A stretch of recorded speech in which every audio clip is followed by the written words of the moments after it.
అందరికీ శుభోదయం అండి. పొద్దున బ్రేక్‌ఫాస్ట్‌కి ఈ రోజున గోధుమ రవ్వ ఉప్మా చేయడం జరిగింది.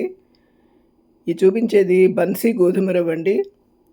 దురమ్ వీట్ అనే ఒక శ్రేష్టమైన గోధుమల నుంచి ఫైన్‌గా తయారు చేసిన రవ్వ అనమాట. ఇప్పుడు బాంబే రవ్వ అంటాం కదా! దానికి అలాగే ఉంటుందనమాట. ఇది కూడా ఫైన్ గ్రెయిన్, చిన్న గ్రెయిన్ అనమాట. చాలా సాఫ్ట్‌గా ఉంటుంది. కానీ గోధుమ. మనకి ఆరోగ్యానికి గోధుమ చాలా మంచిది కదండీ!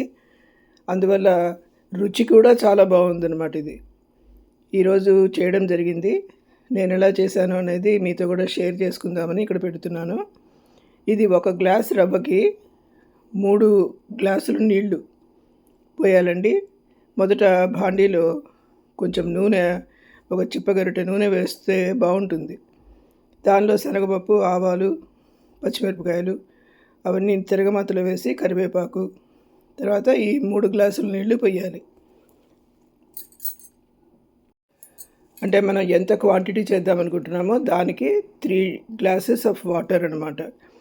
ఈ విధంగా ఇప్పుడు తెరులుతున్న నీళ్ళల్లో నేను గ్లాస్ రవ్వ పోసేసా కదండి, కలపక్కర్లేదనమాట దాన్ని.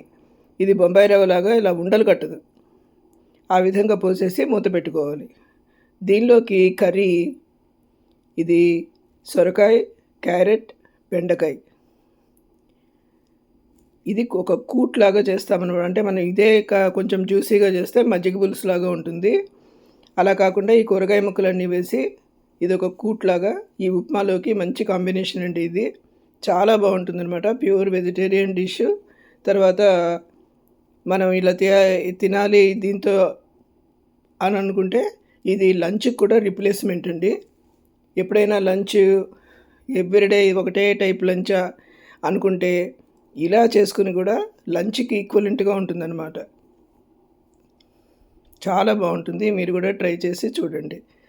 చూసారా, 1 గ్లాసుకు 3 గ్లాసులు నీళ్ళు పోస్తే అది ఎట్లా వచ్చింది చూడండి. ఉప్మా ఎంతో మృదువుగా చాలా బాగా వస్తుందండి. టెక్స్చర్ కూడా చాలా సాఫ్ట్గా ఉంటుంది.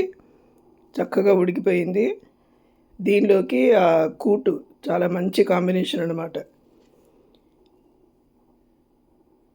వేడివేడిగా ఉప్మా రెడీ అయిపోయింది. మీరు కూడా తప్పకుండా ఇలా ట్రై చేసి చేసుకుని తిని చూడండి. Thank you very much for watching my video. మీ అందరికీ నచ్చినట్లయితే please like and subscribe. Thank you.